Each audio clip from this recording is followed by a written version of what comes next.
I remember when I finished my first tutorial on Java and I told myself, so what next? As any beginner, I faced the problem of having no clue to how to use the concept of variables, if statements, loops, and so on to make a meaningful piece of software that people could use. And to overcome this problem, I did a quick deep search and I found everyone's advice is to start a project to practice the all basics concepts. So now all I have to do is just to start in a new project. But I didn't choose a simple project to start with, like any other beginner will do.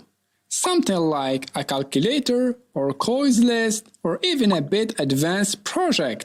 Something like a note app with a to-do list. But for me, nah, it wasn't the case. I was like the one who just learned the basics of swimming and then decided to swim across the ocean. I made things much harder for myself, and the reason for that, not because I was motivated and super confident because I wrote my first hello word on screen, but the main reason was my ignorance of what happening in the background of any big app. As a beginner, my vision was different at that time. I used to see everything simple. For example, if you told me at that time how you could make the next Tinder app, simply I will told you I will go to YouTube and type how to make a Tinder app using Java. Then I will pick an Indian video tutorial that use a couple of classes and functions that include some bunch of variables, if statement, and loops, just like the ones that I used to use when I was learning the basics. And after following the tutorial, voila, here is our next Tinder masterpiece app. As simple as that. And because I wasn't interested by Tinder and relationships, I tried to make something else instead. There was an app that I was addicted to. The app was giving you the ability to download media from any website, including the YouTube. The app was including too many awesome features, but the only bad thing about it was the overloaded ads. It makes the user experience awful.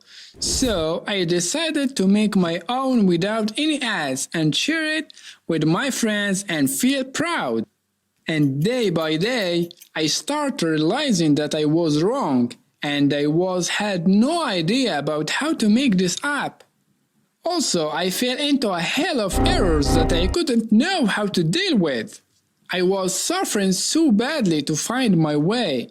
Sometimes I was spending the whole day or even more to fix just only one error. I was missing a big important skill that wasn't included in my first Java tutorial that I took, and that skill is how you could fix the bugs and errors. So I was spending the most of the time searching on the web on how to fix some errors instead of coding. But this part itself, it was a game changer, because one of the simplest skills that any developer should have is to have the ability to search on the internet and find the right solutions. And that skill is a part of the most important skill ever, is a self-learning.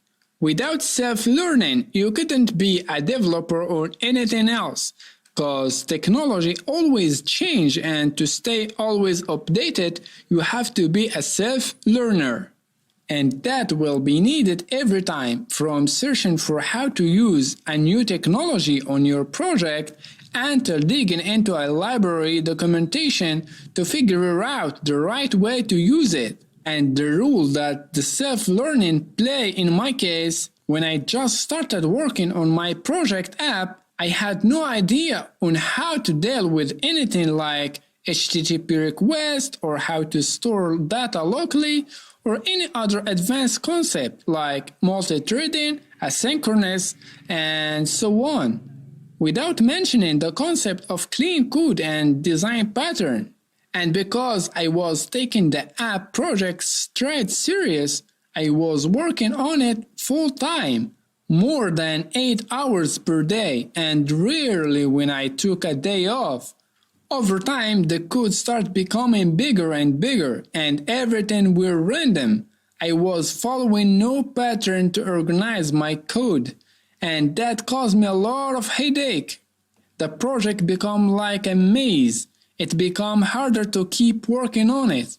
But along the journey, a journey that took me 6 months, a journey where I learned almost all of the necessary skills and advanced concept of coding, through digging every day on the internet, searching on solutions, and actively engaging with the code. And to be honest, I wasn't thinking that it could be take all the time. But in the end, it was a journey that deserved, because I gained a solid coding skills without even realize that. And after that, I started many other projects, but I had never felt lost or confused again, cause I become aware that facing challenges and errors is a part of any software developer journey. So yeah, that was all of it. But before ending this video, I'm actually wondering how your first project was look like. I hope to share that with me on the comment section below. Thank you for watching and see you in next one.